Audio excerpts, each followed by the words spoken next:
Can you dance like a hippogriff? Na na na na na na na na. Flying off from a cliff, na na na na na na na. Floating down to the ground, na na na na na na na. And around and around and around and around and na na na na na. Yeah, yeah, yeah. I said floating instead of swooping. Yeah, oh well. Greetings, fellow fans of film and fiction. I'm really wet now. That was such a stupid idea.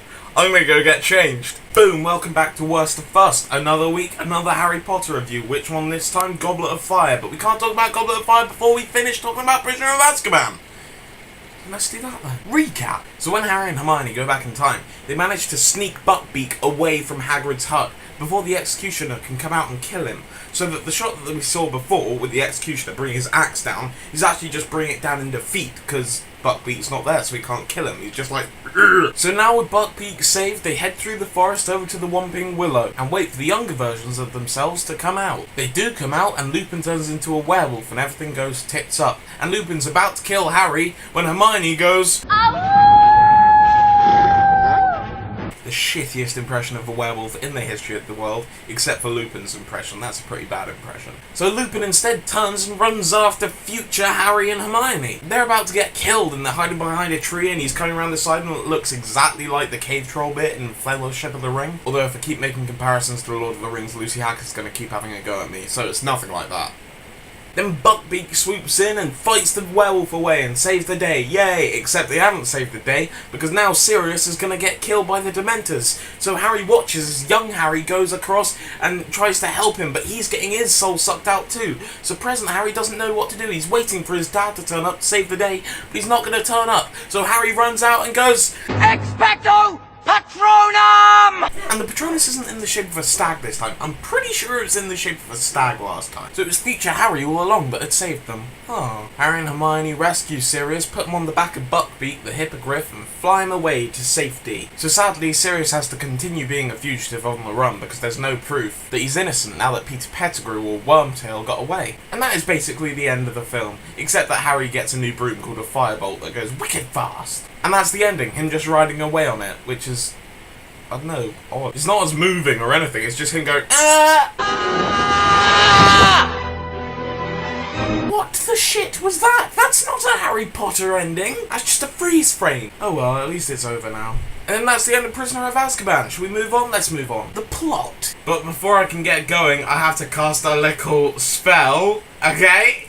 Wait. Okay. Accio co-presenter.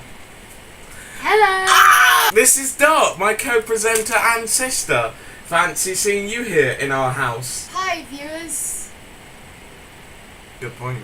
Goblet of Fire. Goblet of Fire. So Dot, what happens in Goblet of Fire? How does it start? So Goblet of Fire begins with a dream. In this dream, we see Eric Sykes making a nice cup of tea and then going up to a house because he sees a light and he hears these weird noises. It is Peter Pettigrew. Oh! So he is there and he's talking to someone in a big chair. We don't know who's in the big chair, but we've got an idea. Mr. Do you know Voldemort. who else is there? Yeah, who else is there, Dot? The Doctor. The Doctor's there, Yeah. isn't he? David Tennant Doctor Man is Doctor. playing someone we don't know who. Yeah. He's one of Voldemort's He servants. does a weird thing. Do it. So the snake comes up the stairs and makes all hissy noises, as we know to be the What? language of Parseltongue. Parcel mouth. Parcel mouth. No, parcel tongue. Yeah, I was right. Damn it. And then Voldemort's all like, Nagini tells me that we are not alone anymore. And then he says, Avada Kedavra! whoa! What is that? Avada Kedavra? That rings a bell. If I remember back in Chamber of Secrets, Chamber of Secrets! Lucius Malfoy points his wand at Harry and goes, Avada, and then he doesn't get to finish it. Was Lucius Malfoy trying to kill Harry Potter? What is going on? What a dick face! Okay, we're gonna have to speed up a bit here, because Okay. otherwise it's gonna be really long. Harry and Hermione and Ron go to the Quidditch World Cup by means of a portkey, which is a normal object, which when you touch it, it transports you to a different place. They get to the World Cup and it's awesome. They're amazed by everything and anything in sight for some strange reason. Yeah, because Harry loves magic. Harry loves magic. I love magic. So they go to the Quidditch World Cup, and all we see of the entire match is just the people coming in to start playing, including this one dude from Bulgaria called Victor Crumb. So at the end of the Quidditch World Cup, they're all celebrating, they're all happy, they're all singing weird songs about Ron being in love with Victor Crumb that are way too rehearsed, really. Yeah. Really. Yeah. But then suddenly, Arthur runs in going, it's not the Irish. It's not the Irish. Fred, George, take Ginny. Take Ginny. Yeah. And they all have to run, and there's Death Eaters. Oh, no. What are Death Eaters do? Oh, they are the supporters of Lord Voldemort from What? back in the day. And a big thing comes up in the sky. It's called the Dark Mark, and this is left there by David Tennant, the Doctor Man. It is Voldemort's It's Voldemort's mark. So this dude called Barty Crouch comes out, and he blames Harry. Yes. Bartemius Crouch. He works for the Ministry of Magic. Yeah, he's in charge of like big sporting events, so that's why he's there at the Quidditch World Cup. Yes. And he's played by Owen off of Vicar of Dibley and Or Trigger off of Only Fools and Horses. And he's kind of brilliant. He's sort of weird. He does. It's a subtle weird thing, and he like moves his hands like. Ministry has concluded that for their own safety... I love that though. Yeah, like a weird crab. So when Harry, Ron and Hermione get to Hogwarts, they find out that Hogwarts is playing host to the Triwizard Tournament. Students from two other schools called Durmstrang and Beauxbatons are coming to stay with them. And also, apparently there are only boys in Bulgaria and only girls in France. Because Beauxbatons is French and is only for girls. Fact. And Durmstrang is Bulgarian, or is it Romanian? I think he's Bulgarian. Yeah, I know he's Bulgarian. He's from Eastern Europe. There are only men in Eastern Europe. These guys arrive and they decide to do so in style. No. So first of all we have the Beauxbatons, which as we've discussed are attractive girls. Anyway, so they arrive and they decide to do a strange thing. What do they do, Dot? They do a weird dance when they go...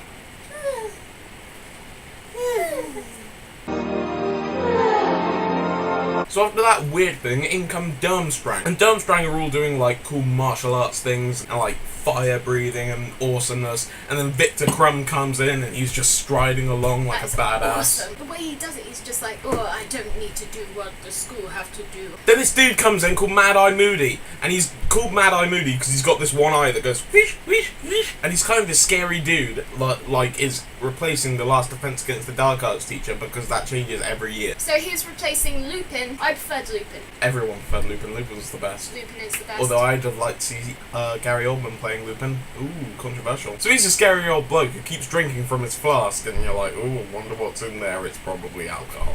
He's weird, because, like, it would be awesome if he was kind of scary, but he's not scary, is he? He's sort of a bit too funny, and very camp. But he actually can be quite scary, as we see in his first lesson that he teaches. He teaches the class about these things called the 3 unforgivable curses. What is the first one? The Imperious Curse. The Imperious Curse is when you point your wand at someone and go Imperio, and it means you can control them. What is the second one? It's the Cruciatus Curse. You point your wand at someone and go Crucio, and then they are like writhing in pain, and it's used for torture a lot. It's a good curse. It's a good curse.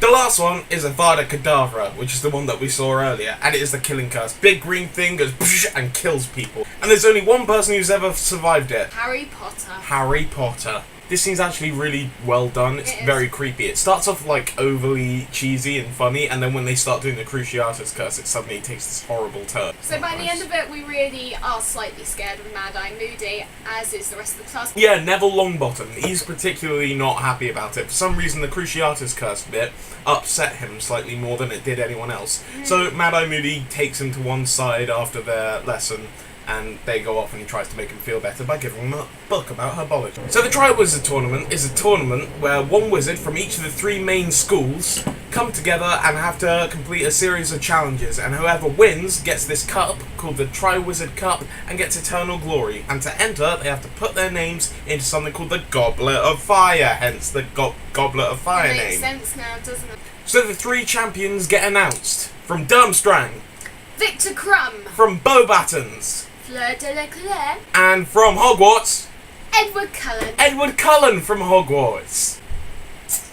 Edward is not a vampire in this one. Edward is not a vampire in anything. Let's move on. But then another name comes out of the Goblet of Fire. It is Harry's name. So Harry goes, but Dumbledore gets angry and starts banging him against the wall, goes, "Did you put your name into that cup?" But of course he didn't put his name into the cup, someone else did it for him, and Ron isn't happy about this. Ron thinks that Harry's lying to him, so Ron falls out with Harry. It's weird, because like, they have the argument, and then the argument stops. Yeah. And The then he argument says, stops. "Piss off." Yes. It is like he was trying to think of a good comeback to say. Yep. And then waited a little bit too long. Couldn't come up with anything, so just decided to say... Piss off! Yeah. You are rubbish. Yeah. And so we come to the first Ooh, what has happened to your clothes? I do not know. It must be like magic. Magic! Harry Potter. The first challenge is dragons. Very dangerous. Harry gets the meanest dragon of all four. It's called the Hungarian Horntail. Yes. Airplane! He summons his firebolt. Which is the broom that he got at the end of Prisoner of Azkaban. Anyway, so he gets this broom and goes whoosh, and like goes around the school because the dragon gets loose. It knocks over the teachers and Fred and George go, Well done, dragon! I was going to put the quip in there. Oh. Anyway, it's a really, really good scene. Really exciting. Really well done. And it's basically there to just fill in the fact that there isn't a Quidditch match in this whole film. Yeah. But it works. It's nice and it's fun and exhilarating. So, Harry eventually swoops round, kills the Horntail. Yay! But before the next challenge, there is the Yule Ball. The Yule Ball is like the Triwizard Tournament equivalent of prom. It's primarily a dance. Yes. A dance. And it introduces lots of themes that we haven't really had before, like romance, teenage angst, hormones. It's like one of the main reasons that the film in general is more character oriented than plot oriented, which I like. Harry and Ron have to get themselves dates for the Yule Ball. Harry tries to ask this girl that he likes called Cho Chang, but she's already going with someone else, Edward Cullen. Basically, it's all gonna go tits up, but then Harry and Ron get dates just before by like asking these two twins that seem to be interested in Harry. So the night of the Yule Ball arrives, and it's all wonderful. It's so the school wonderful. looks brilliant. Oh. Everyone looks brilliant. It's all snowy. Yeah, and Hermione comes down the stairs and she looks lovely. She has a date, and it's Victor Crumb. Whoa. Victor Crumb. And she makes a cool face to Harry when she walks past him. It looks like this. While Hermione's having a fun time with Victor, Harry and Ron are sulking because they don't really enjoy dances. No. Then at the end of the night, Hermione comes over to say hi to them, and Ron's all being like, ugh, what, well, ugh, you shouldn't be hanging out with him, he's ugh. And Hermione responds by saying, well, maybe next time you should ask me to go, and not as a last resort. Now off to bed with the both of you. Off to bed with the both of you. And she says it to Harry, and Harry makes a face at Ron, and it looks like this. I need to stop putting clips in. I can't You're help putting it it. all the time. Yeah. Look, this is a bit from Armageddon. What are you doing with a gun in space? Monsters Inc. Put that thing back where it came from, so help me. Look, I have to download these. .dave. Stop it! So Harry works out that mermaids have taken something that means a lot to him. So he needs to go and get it off from them, but it's going to take around an hour. So how is he going to survive underwater for an hour? Neville. Gillyweed. Neville. Neville Longbottom tells him about this thing called gillyweed, which he learnt from reading herbology books. And it basically means that you can survive underwater. Yes. Yes. Lovely. Yeah, it's good. So Harry jumps in. He sees that the things that have been taken from each of the champions are in fact beloved people of theirs. So right, Fleur goes to try and get them, but she has to give up on the way because she is attacked by The Grindelows. the Grindelows. Crumb comes and saves Hermione by getting all sharky, and when he's sharky, he scares away all the other mermaids so that Harry can take Gabrielle with him as well. So even though Harry made it last, the only reason he got to the end last is because he was helping someone else. So they give him an honorary second place. And with second place here and first place in the first round, that makes him drawn as first place with Edward. Yay!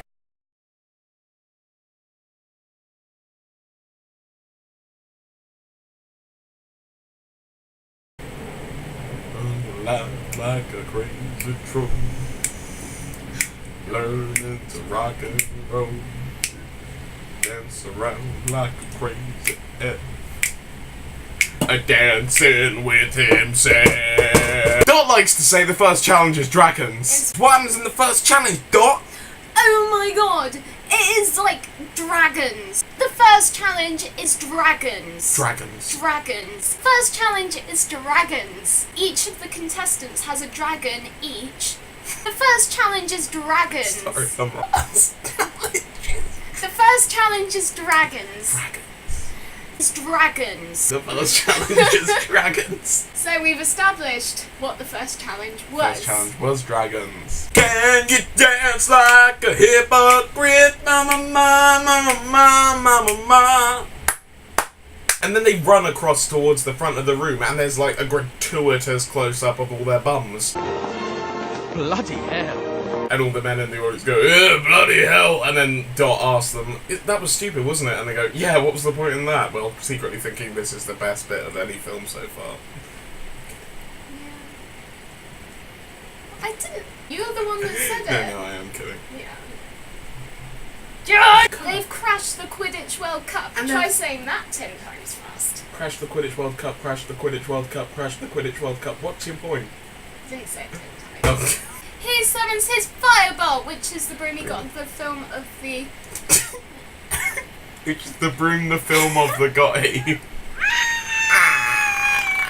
Flying up from a cliff down. While she's off having fun with Victor, Harry and Ron are kind of just sulking around. Not shush, you are pathetic. It's Voldemort's mark. It only comes up when he's going to return. Or like when his Death Eaters are just being ooh. So